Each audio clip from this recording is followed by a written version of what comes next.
रुकावट के शारे दस्तूर की तरफ जा रहे हैं और जो सुप्रीम कोर्ट की तरफ रास्ता जाता है उसकी तरफ वो जा रहे हैं। यही सूरत हाल जो दफ़ा 144 होने के बावजूद कोई इंतज़ामिया कहीं नज़र नहीं आई। मौजूद थी, एफसी मौजूद थी, पुलिस मौजूद थी, लेकिन किसी ने कोई कारकुनों के साथ मज़ामत नहीं की। ठीक है एडी खान, आप मेरे साथ रहिएगा।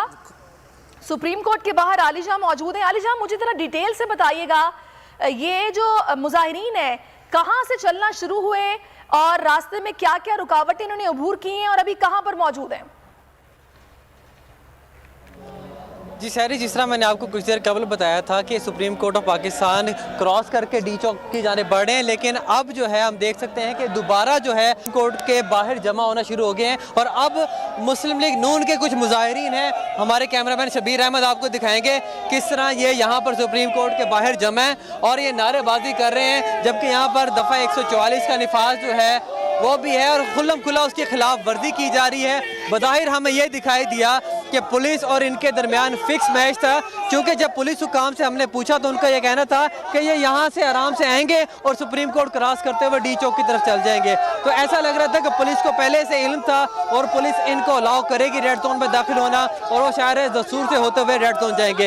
ये पुलिस हुकाम से जब हमने बात की है तो उनका खुद ये कहना था कि ऐसा कोई तसादुम नहीं होगा, बल्कि यहाँ से गुजरते हुए रेड जोन क्रॉस कर जाएंगे। इससे कबल हमने मनाजिर देखे थे एम्बेसी रोड पर, वहाँ पर अंसारुल इस्लाम के जो मुजाहिरीन है वो खड़े हुए थे। फिर सरीना चौक पर उन्होंने पड़ाव डाला, फिर सरीना चौक का जो गेट है वो ज़बरदस्ती खुलाते हुए वो यहाँ पर शारा दस्तूर में दाखिल हुए। और आप मेरे अकब में आप मनाजिर देख सकते हैं कि मुस्लिम लीग नून के लोग यहाँ पर मौजूद हैं, इन्होंने प्ले कार्ड उठा रखे हैं और आप देख सकते हैं किस और चीफ जस्टिस के खिलाफ नारेबाजी की जा रही। चीफ जस्टिस के खिलाफ जो है वो प्ले कार्ड हाथों में उठाए रखे हैं और आप देख सकते हैं इनके साथ मुसलसल इनके खिलाफ जानिब से नारेबाजी की जा रही है। तो अब तक ये सूरत हाल है कि मुजाहिरीन इस वक्त। मुझे ये बताइएगा, नाजरीन के लिए कहिएगा कि जो गेट इन्होंने फैलांगा था वो गेट किस जगह पर मौजूद था, क्या वो बंद होता है, क्या उस पर पुलिस की नफरी होती है, उस गेट के आगे क्या था, पीछे क्या था, जरा आगाह कीजिएगा।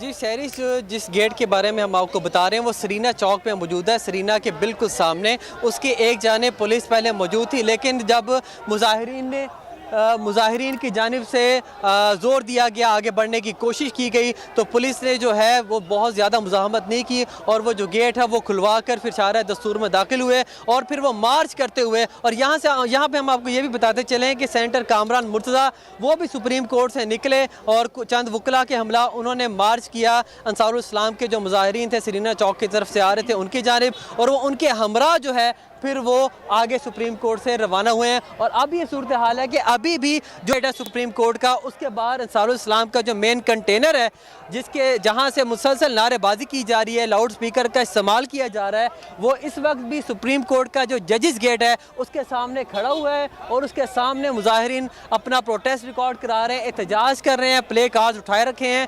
तो अब हम ये देख रहे हैं कि सुप्रीम कोर्ट का जो मरकजी दरवाज़ा ये वाला, यहाँ से जो पुलिस और एफसी की तादाद है कुछ कम हो गई है, जबकि दूसरी जानिब जो एफसी और पुलिस की तादाद है वो अभी भी तैनात है। जी ठीक है, आप मेरे साथ रहिएगा। नीलम, आपके पास क्या खबरें हैं?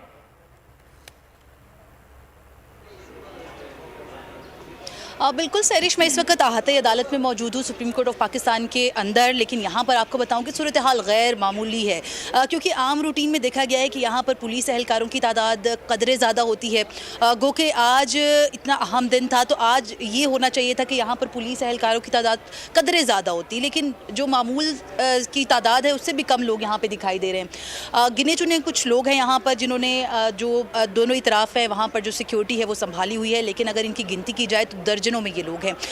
और अगर इनकी तादाद की आम रूटीन में बात की जाए तो आम रूटीन में काफ़ी ज़्यादा होते हैं। इस वक्त आपको बताएं कि ये जो मुजाहिरीन है, जिस आलिजा ने बताया कि वो एहतजाज कर रहे हैं, तो सैरिश ऐसा कतई नहीं लग रहा कि ये एहतजाज सिर्फ एक रोज़ का होगा, बल्कि ये धरने में तब्दील होता हुआ नज़र आ रहा है, क्योंकि इतलात के मुताबिक जो कंटेनर्स हैं वो भी लगाना शुरू कर दिए गए हैं सॉरी, ये वो कंटेनर्स नहीं है कि जो रास्ते ब्लॉक करें, बल्कि वो कंटेनर्स है यहाँ पर मरकज़ी कायदीन जो हैं यहाँ से खड़े होकर पैगाम रसानी है या जो अपने ऐलानात हैं उनका सिलसिला आगे बढ़ाएंगे, तकारीर का सिलसिला आगे बढ़ाया जाएगा।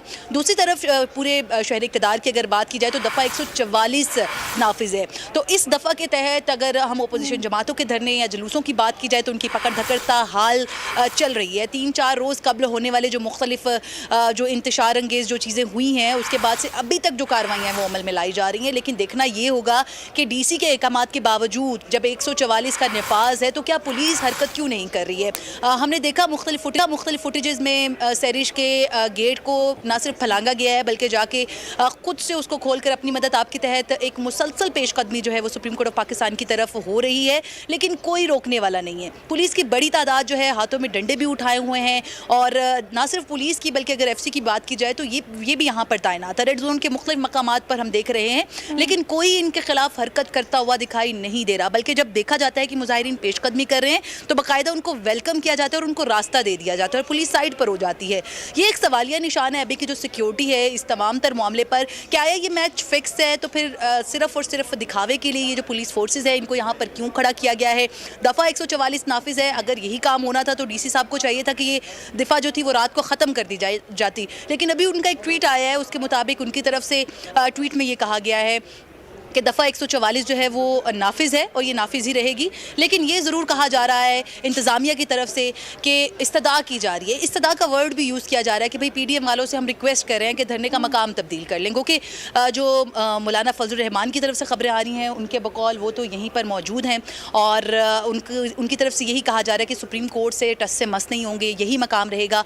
अलबत्ता जो इंतज़ामिया है वो उनसे रिक्वेस्ट कर रही है बारहा के DCO के मकाम पर चले जाएँ। इस वक्त थोड़ा सा मैं सैरिश अगर आज के केस के हवाले से मैं आपको बताऊं तो आपको ये बताते चलें कि यहाँ पर इलेक्शन कमीशन के साथ साथ जो दीगर आला हुकाम थे, मुतल्लिका इदारे थे, उनके जो आला अफसरान हैं वो भी यहाँ पर आना शुरू हो चुके हैं। एक नज़र-ए-सानी दरख्वास्त दायर की गई है इलेक्शन कमीशन की तरफ से, तो थोड़ा सा आपको कैमरा पैन करके दिखाते हैं कि इलेक्शन कमीशन के जो अफसरान हैं वो भी यहाँ पर आना शुरू हो चुके हैं। इन्हीं की दरख्वास्त है एक नज़र-ए-सानी से मुतल्लिक जो कि सुप्रीम कोर्ट ऑफ पाकिस्तान में दायर है। अब से थोड़ी देर बाद इस पर समाअत होने जा रही है। लेकिन बज़ाहिर अगर बात की जाए इस दरख्वास्त के मतन से मुतल्लिक या इसके ऊपर जो इसकी आईनी हैसियत है, कानूनी हैसियत है, तो इससे मुतालिक सैरिश में आपको बता दूं कि दौरान समाअत पे जब इलेक्शन कमीशन की तरफ से इस्तदा की गई थी इस ताल्लुक तो अदालत ने इसको मुस्तरद किया था। दूसरी तरफ वज़ारत दिफा की तरफ से एक एप्लीकेशन आई थी जिसमें यही इस्तदा की थी, तो अदालत ने उसकी भी आईनी हैसियत पे सवाल उठाया था। अब देखना यह है कि अदालत इस तमाम तर मामले पर किस तरह से रिएक्ट करती है। इस इस्तदा को सुना जाता है या इसको भी मुस्तरद किया जाता है और अदालत इलेक्शन के मामले पर मुतल्लिका इदारों के खिलाफ क्या कार्रवाई करती है। इस्लामाबाद में आपको बताएं कि बड़ी गहमा गहमी है। एक तरफ सुप्रीम कोर्ट ऑफ पाकिस्तान में ये हैपनिंग हो रही है, दूसरी तरफ पार्लियामेंट के मुश्तरका इजलास की बात की जाए